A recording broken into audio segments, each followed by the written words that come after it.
Assalamualaikum warahmatullahi wabarakatuh. Perkenalkan, nama saya Ayu Putri Pratista, NPM 2121020022. Di sini saya sebagai perwakilan dari kelas A kelompok perempuan pada mata kuliah Kapita Selekta ditugaskan untuk membuat video presentasi mengenai resiko politik identitas terhadap pluralisme di Indonesia. Politik identitas adalah politik yang dianut oleh sebagian warga negara yang berkaitan dengan arah politiknya yang asal mulanya dari sebuah kelompok sosial yang merasa terdiskriminasi oleh negara dan pemerintah dalam sistem pemerintahan dari mayoritas terhadap minoritas. Politik identitas ini dapat bersifat positif ataupun bersifat negatif. Bersifat positif bagi kelompok yang melakukan politik tersebut, karena ini dapat mengangkat derajat dan martabat suatu golongan tertentu. Tapi, menjadi sesuatu yang negatif bagi beberapa pihak, misalnya munculnya diskriminasi terhadap suatu golongan yang menimbulkan kelompok mayoritas dan minoritas. Hal tersebut bisa diperparah bila dilegitimasi oleh pemerintah. Maka diperlukanlah peran negara untuk mengatur keharmonisan antara golongan dengan memberikan hal yang sama dan sesuai dengan kebutuhan kelompoknya masing-masing agar masyarakat dapat hidup harmonis.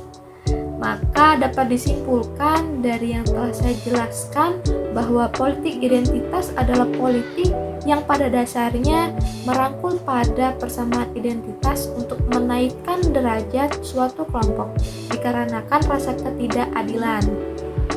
Adapun pluralisme menurut KBBI yaitu keadaan masyarakat yang majemuk. Menurut Muhammad Fatih Osman, beliau mendefinisikan pluralisme sebagai bentuk kelembagaan di mana penerimaan terhadap keragaman ini melingkupi masyarakat tertentu atau seluruhnya. Maknanya lebih dari sekedar toleransi, moral, atau konsistensi pasif. Pluralisme ialah suatu keadilan masyarakat yang dapat hidup berdampingan dalam masyarakat yang beragam, sehingga terciptanya masyarakat yang rukun. Politik identitas mulai menarik para peneliti pada tahun 1970-an karena pada saat itu di Amerika Serikat mulai munculnya masalah minoritas gender, feminisme, dan lain-lain. Dalam perkembangannya, politik identitas ini mengalami perluasan cakupan, yaitu agama, kepercayaan, dan ikatan-ikatan kultural yang beragam. Politik identitas pada awalnya memiliki tujuan untuk menaikkan derajat suatu kelompok atau identitas tertentu yang bisa terjadi dikarenakan ketidakadilan atau ketidakpuasan. Tetapi, politik identitas kini dijadikan oleh alat berpolitik untuk memperoleh suatu di pemilu, yaitu menaikkan pamor politik seseorang dan mempertahankan kekuasaan. Dilihat dari konsep politik identitas yang menonjolkan perbedaan antar kelompok atau individu, tentu hal ini jika diterapkan pada masyarakat yang primordialis di dalam masyarakat yang plural dengan cara yang tidak tepat, tentu dapat beresiko hilangnya nilai pluralisme suatu bangsa. Terlebih banyak tuh isu-isu yang hanya berupa opini yang memungkinkan memperkeruh suasana.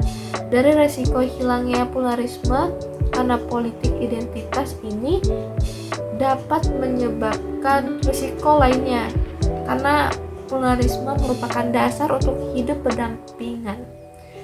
Meski beberapa orang salah paham akan makna dari pluralisme, tetapi pluralisme tetap diperlakukan untuk sebuah bangsa agar masyarakat dapat hidup dengan berdampingan tanpa adanya perselisihan. Dikarenakan bisa juga perbedaan, yaitu dengan cara pengakuan pembebasan beragama, kebebasan berpikir, dan kebebasan mendapat informasi. Dalam hal ini, kematangan cara berpikir masyarakat pun berpengaruh.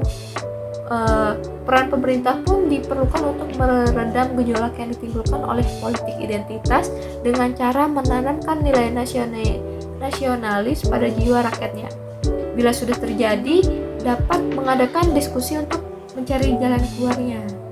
Baik, mungkin itu saja yang dapat saya sampaikan mengenai materi resiko politik identitas terhadap pluralisme di Indonesia. Saya akhiri, wassalamualaikum warahmatullahi wabarakatuh.